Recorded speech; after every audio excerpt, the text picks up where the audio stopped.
প্রায় ৩ মাস আগে জোয়ারের পানিতে ভেঙে যায় উপকূল রক্ষা বাঁধ। এরপর গেল কয়েকদিনে লঘুচাপের প্রভাবে অস্বাভাবিকভাবে পানি প্রবেশ করছে নোয়াখালীর হাতিয়ার বিভিন্ন ইউনিয়নে। এতে ব্যাপক ক্ষতির মুখে পড়েছে উপকূলবাসী।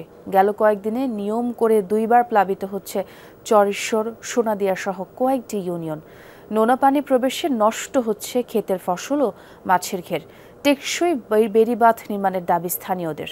প্রাণ সসের মাখামাখি টেস্ট নুডলসকে করে তোলে আরো ইয়ামি আরো জোস। প্রাণ সস, সসের বস। নোয়াখালীর হাতিয়া উপজেলার হরণী ইউনিয়নের টাঙ্কির ঘাট এলাকায় মেঘনা নদীর দৃশ্য এটি।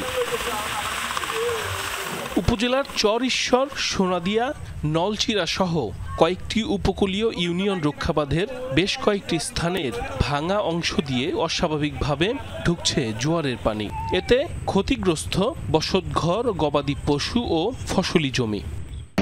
সব ডুবে গেছে, এক বুক পরিমাণ মানুষের। আমাদের ওই ঘর বাড়িগুলা থাকার মাটিগুলা সম্পূর্ণ নর্মাল হয়ে যায় লবণ পানি উঠলে। এগুলার জন্য আমরা খুবই কষ্টতে আছি। অনেক পড়ালেখা করতে পারে না, অনেক ছাত্ররা মাদ্রাসাতে আসতে পারে না পানির কারণে। অনেকে দেখা যাচ্ছে ডুবি হয়ে যায়, হাঁকু ডাকার ব্যবস্থা নাই।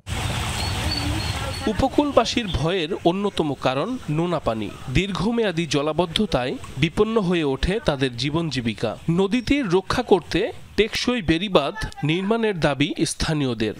লবণাক্ত পানির কারণে এখানে যারা চাষ করছে ধান মানে সব বিনষ্ট হয়ে গেছে। ঘরের ভিতরে পানি, আমরা বাচ্চা ছেলে বাড়িতেছি না, কুর্মি যাইতে পারতেছি না। বেড়ি বাঁধানো এই কারণে যে প্রতি গাড়ালে জোয়ারে মারি আঙ্গরে এই অবস্থা করে আমরা এত কষ্ট করি।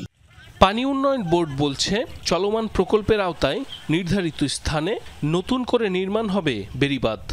সিডিএসপি প্রকল্পের আওতায় বিকল্প বেড়িবাঁধ সহ বিভিন্ন কয়েকটা রেগুলেটর নির্মাণের পরিকল্পনা ছিল, কিন্তু নদী ভাঙন কাছাকাছি হওয়া সহ বিভিন্ন প্রতিকূল কারণে সেই রেগুলেটর একটা টেকনিক্যাল কমিটি হয়।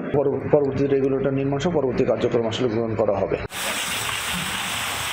পানি উন্নয়ন বোর্ডের তথ্য মতে নোয়াখালীর ৪ উপজেলায় ৩২৫ কিলোমিটার উপকূলীয় বাঁধ রয়েছে, যার মধ্যে ৭ কিলোমিটার অংশ ঝুঁকিপূর্ণ। সাইফ আহমেদ, যমুনা নিউজ।